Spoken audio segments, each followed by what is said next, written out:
ಇದರ ಸಂಪೂರ್ಣ ನೇರ ಪ್ರಸಾರವನ್ನು, ಕ್ಷಣ ಕ್ಷಣದ ಮಾಹಿತಿಗಳನ್ನು ಮತ್ತು ಸದಾಶಿವನಗರದಿಂದ ನೇರವಾಗಿ ಯಾವ ರೀತಿ ಹೋಗ್ತಾ ಇದೆ, ಆಮೇಲೆ ಅಲ್ಲಿ ರಾಮನಗರದ ಮತ್ತು ಚನ್ನಪಟ್ಟಣದಲ್ಲಿ ಅಲ್ಲಿ ಕೆಲ ಕ್ಷಣಗಳ ಕಾಲ ಚಿರಶಾಂತಿ ವಾಹನವನ್ನು ನಿಲ್ಲಿಸಿ ಆ ಊರವರು ಒಂದು ಶ್ರದ್ಧಾಂಜಲಿಯನ್ನು ಸಲ್ಲಿಸ್ತಾರೆ, ಒಂದು ಅಭಿಮಾನವನ್ನು ಅರ್ಪಿಸ್ತಾರೆ. ಸೊ ಅದರ ಬಗೆಗಿನ ಸಂಪೂರ್ಣ ಮಾಹಿತಿಯನ್ನು ಕೊಡ್ತಾ ಹೋಗ್ತೀವಿ. ಹುಟ್ಟೂರಿನತ್ತ ಎಸ್.ಎಂ. ಕೃಷ್ಣ ಅವರ ಪಾರ್ಥಿವ ಶರೀರ ನಮ್ಮ ರಿಪಬ್ಲಿಕ್ ಕನ್ನಡ ಟೀಮ್ ಅದನ್ನು ಫಾಲೋ ಅಪ್ ಮಾಡ್ತಾ ಇದೆ ಮುಂದುಗಡೆಯಿಂದ.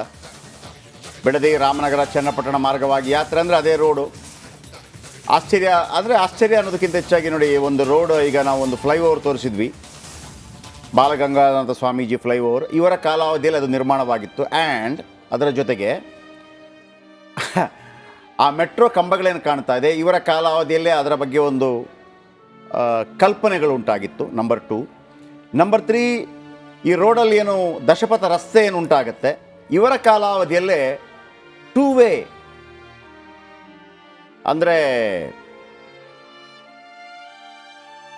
ದ್ವಿಪಥ ರಸ್ತೆಯನ್ನು ಇವರ ಕಾಲಾವಧಿಯಲ್ಲಿ ರೆಡಿಯಾಗಿತ್ತು. ಆರಂಭದಲ್ಲಿ ಅದು ಮದ್ದೂರು ತನಕ ಅಂತಿತ್ತು, ಅವರ ಹುಟ್ಟೂರು ತನಕ ಅಂತೇಳಿ. ಆಮೇಲೆ ಸ್ವಲ್ಪ ಟೀಕೆ ವ್ಯಕ್ತವಾಯ್ತಂತೆ, ಮದ್ದೂರು ತನಕ ಮಾಡಿದರೆ ಜನ ನಿಮ್ಮ ಮನೆಗೆ ಮಾಡ್ಕೊಂಡ್ಬಿಟ್ರಿ ಅಂತ ಹೇಳ್ತಾರೆ, ತಂದುಬಿಟ್ಟು ನಂತರ ಅದು ಮೈಸೂರು ತನಕ ಹೋಗುತ್ತೆ. ಈಗ ಅದು ದಶಪಥ ರಸ್ತೆ ಆಗಿ ತನ್ನ ಕಾಲಾವಧಿಯಲ್ಲೇ ತಾನು ಮಾಡಿದಂಥ ಸಾಧನೆ. ಈಗ 3 ವಿಚಾರಗಳು ಅಲ್ಲಿ ಗಮನಿಸ್ತಾ ಇದ್ದೀರಿ ನೀವು. ಅಲ್ಲಿ ಇರುವಂಥ ಮೆಟ್ರೋ, ಆಮೇಲೆ ಅವರ ಪಾರ್ಥಿವ ಶರೀರ ಸಾಕ್ತಾ ಇರುವಂತಹ ದಶಪಥ ರಸ್ತೆ, ಇನ್ನು ಮುಂದೆ ಈಗೇನು ಸಿಗತ್ತೆ, ಆಮೇಲೆ ಈಗ ಬಂದಂಥ ಫ್ಲೈಓವರ್, ಆಮೇಲೆ ಬೆಂಗಳೂರು ಸಿಟಿ ಇವತ್ತೊಂದು ಮಹಾನಗರವಾಗಿ, ಮೆಟ್ರೋಪಾಲಿಟನ್ ಸಿಟಿನೂ ಅಲ್ಲ, ಕಾಸ್ಮೋಪಾಲಿಟನ್ ಸಿಟಿಯಾಗಿ ರೂಪಾಂತರಗೊಳ್ಳುವುದಕ್ಕೆ ದೊಡ್ಡ ಕೊಡುಗೆಯನ್ನು ಕೊಟ್ಟಂಥ ಎಸ್.ಎಂ. ಕೃಷ್ಣ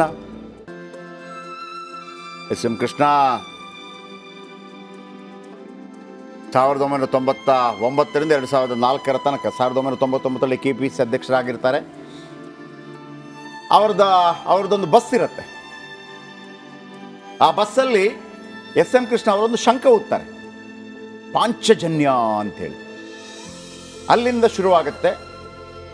ನಾಗಾಲೋಟ 132 ಸ್ಥಾನಗಳನ್ನು ಗೆದ್ದು ಮುಖ್ಯಮಂತ್ರಿ ಆಗ್ತಾರೆ. ಬಟ್ ಅವರ 4.5 ವರ್ಷದ ಅವಧಿ ಇದೆಯಲ್ಲ, ಬಹುಶಃ ಕಂಡು ಕೇಳರಿಯದ ಬರ, ವೀರಪ್ಪನ ಅಟ್ಟಹಾಸ, ಡಾಕ್ಟರ್ ರಾಜ್ಕುಮಾರ್ ಅಪಹರಣವಾದಾಗ ಯಾಕೆ ಇಡೀ ಕರ್ನಾಟಕ ಭಯಭೀತವಾಯಿತು ಅಂತಂದರೆ, ನಾನು ನಿನ್ನೆ ಕೂಡ ಹೇಳ್ತಾ ಇದ್ದೆ, ಚಾಮರಾಜನಗರದಲ್ಲಿ ಹನೂರು ಅಂತ ಒಂದು ಕ್ಷೇತ್ರ ಇದೆ. ಹನೂರು ನಿಮಗೆ ಮತ್ತು ಈಸಿಯಾಗಿ ಆಗಬೇಕು ಅಂತಂದರೆ, ಪರಿಮಳ ನಾಗಪ್ಪ ಅಂತ ಕೇಳಿದಿರಲ್ವಾ, ಒಬ್ಬರು MLA ಇದ್ದರು ಮೇಡಮ್, ಅವರ ಪತಿ ಯಜಮಾನರು ನಾಗಪ್ಪ ಅವರು ಹನೂರಿನ MLA ಆಗಿದ್ದರು. ಅವರನ್ನು ಕೊಂದು ಹಾಕಿಬಿಡ್ತಾನೆ ವೀರಪ್ಪನ್. ಆ ಕಾಡಲ್ಲಿ 4-5 ದಿನ ಕಳೆದ ನಂತರ ಹುಳು ತಿಂದ ಸ್ಥಿತಿಯಲ್ಲಿ ನಾಗಪ್ಪ ಅವರ ಮೃತದೇಹ ಪತ್ತೆ ಆಗತ್ತೆ. ಆ ಸಂದರ್ಭದಲ್ಲಿ ಡಾಕ್ಟರ್ ರಾಜ್ಕುಮಾರ್ ವೀರಪ್ಪನ್ ಕೈವಶದಲ್ಲಿರ್ತಾರೆ. ಆಗ ಭಯ ಶುರುವಾಗೋದು ಎಲ್ಲರೂ ಕೂಡ, ಏನಾಗ್ಬಿಡತ್ತೆ ಅಂಥ ಸಂದಿಗ್ಧ ಪರಿಸ್ಥಿತಿಯಲ್ಲೂ ಕೂಡ ಡಾಕ್ಟರ್ ರಾಜ್ಕುಮಾರ್ ಅವರನ್ನು ಕರ್ಕೊಂಬರೋದ್ರಲ್ಲಿ ಸಫಲರಾಗ್ತಾರೆ. ಆಗ ಗೃಹ ಮಂತ್ರಿ ಆಗಿದ್ದಂಥವರು ಮಲ್ಲಿಕಾರ್ಜುನ ಖರ್ಗೆ. ಆ ನಂತರ ಅದು 2000ನೇ ಇಸ್ವಿಯಲ್ಲಿ ನಡೆದಂಥ ಘಟನಾವಳಿ. 2000 ಜುಲೈ 31 ಭೀಮನ ಅಮಾವಾಸ್ಯೆ ದಿನ ರಾಜ್ಕುಮಾರ್ ಅಪಹರಣವಾಗುತ್ತೆ.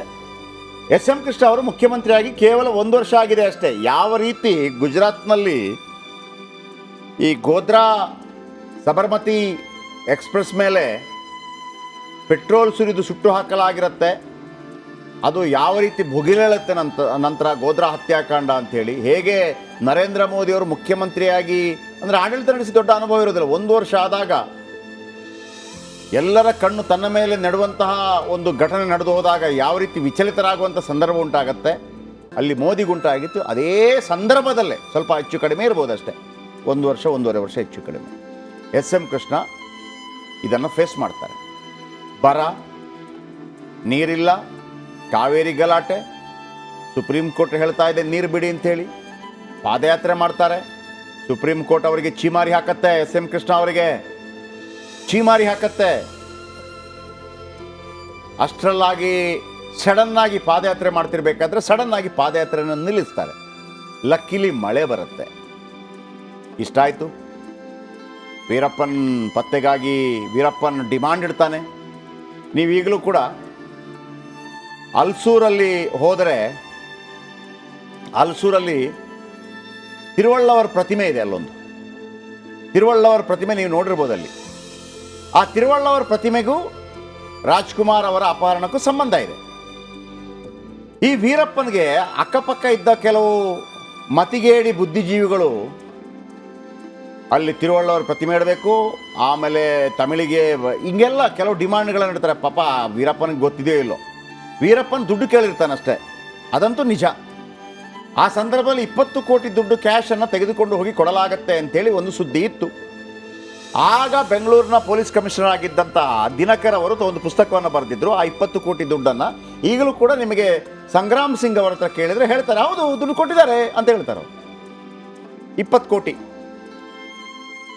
ಅದು ಬಹಿರಂಗವಾಗಿ ಹೇಳುವಂಥದ್ದಲ್ಲ. ಆ 20 ಕೋಟಿ ದುಡ್ಡು ಕೂಡ ಎಸ್ ಎಂ ಕೃಷ್ಣ ಅವರ ಅಳಿಯ ಅರೇಂಜ್ ಮಾಡಿಕೊಟ್ರು ಅಂತೇಳಿ ಒಂದು ಆಗಿನ ಸುದ್ದಿ. 106 ದಿನಗಳ ನಂತರ ವಾಪಸ್ ಬರ್ತಾರೆ, ಒಂದು ಪತ್ರಿಕಾಗೋಷ್ಠಿ ಮಾಡ್ತಾರೆ. ಡಾಕ್ಟರ್ ರಾಜ್ಕುಮಾರ್ ಕಪ್ಪಾಗಿರ್ತಾರೆ. ಆ ಸಂದರ್ಭದಲ್ಲಿ ನಿಮಗೆ ಭಾಳ ಆಶ್ಚರ್ಯ ಆಗುತ್ತೆ. ಆಮೇಲೆ ಒಂದು ತಲೆ ಮೇಲೆ ಒಂದು ರೀತಿಯಲ್ಲಿ ಒಂದು ಬೊಕ್ಕೆ ಕೂಡ ಬಂದಿರುತ್ತೆ.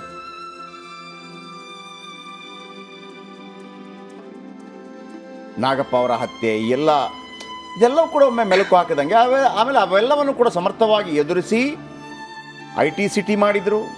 ಇಮೇಲ್ ಅನ್ನುವಂಥ ಕಾನ್ಸೆಪ್ಟ್ ಬಂದಿದ್ದೆ ಸ್ಮಿತಾ ಅವರು, ಇಮೇಲ್ ಅನ್ನೋ ಕಾನ್ಸೆಪ್ಟ್ ಬಂದಿದ್ದೆ ಎಸ್ ಎಂ ಕೃಷ್ಣ ಕಾಲಾವಧಿಯಲ್ಲಿ.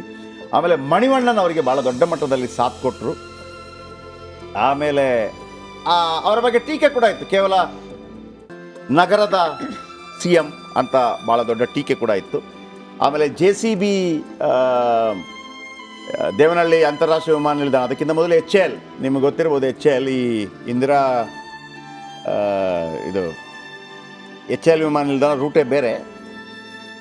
HAL ವಿಮಾನ ನಿಲ್ದಾಣ ನೇರವಾಗಿ ಕೆಂಪೇಗೌಡ ವಿಮಾನ ನಿಲ್ದಾಣವಾಗುತ್ತೆ. ನೆನೆ ಪ್ರಿಯಾಂಕ್ ಖರ್ಗೆ ಅವರು ರಿಯಾಕ್ಟ್ ಮಾಡುವಾಗ ಹೇಳ್ತಿದ್ರು, ITBT ಸಚಿವರಾದಾಗ ಪ್ರಿಯಾಂಕ್ ಖರ್ಗೆ ಅವರು SM ಕೃಷ್ಣ ಅವರು ಹೆಂಗೆ ಹಾರೈಸಿದ್ರು ಅಂತ. ಬೆಂಗಳೂರು ಅನ್ನೋದು ಇಡೀ ಭಾರತದ ದೃಷ್ಟಿಯಲ್ಲಿ ನೋಡಿದಾಗ ಇಟ್ಸ್ ಅ ಜುವೆಲ್, ಒಂದು ಆಭರಣ. ನೀನು ಅದನ್ನು ಹೆಂಗೆ ಉಪಯೋಗಿಸ್ಕೊಳ್ತೀಯಾ ಅನ್ನೋದ್ರ ಮೇಲೆ ನಿನಗೇನು ಕೊಡುತ್ತೆ ಅಂತ ಹೇಳಂದ್ರೆ, ಬೆಂಗಳೂರು ಅಂತ ಬಂದಾಗ, ಬೆಂಗಳೂರಿನ ಅಭಿವೃದ್ಧಿ ಅಂತ ಬಂದಾಗ, ಅದರಲ್ಲೂ ಆಧುನಿಕತೆಯನ್ನು ಒಳಗೊಂಡ ಅಭಿವೃದ್ಧಿ ಅಂತ ಬಂದಾಗ SM ಕೃಷ್ಣ ಅವ್ರ ಹೆಸರು ನೆನಪಾಗೇ ಆಗುತ್ತೆ ಅಂತ ಹೇಳಿ ಪ್ರಿಯಾಂಕ್ ಖರ್ಗೆ ಅವರು ಹೇಳೋದು.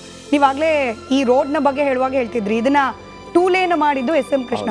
ಯಾವುದೇ ವಿಚಾರದಲ್ಲಿ ಅಭಿವೃದ್ಧಿಗೆ ಒಂದು ಸ್ಟಾರ್ಟ್ ಅನ್ನೋದು ಬಹಳ ಮುಖ್ಯ ಅಂತ.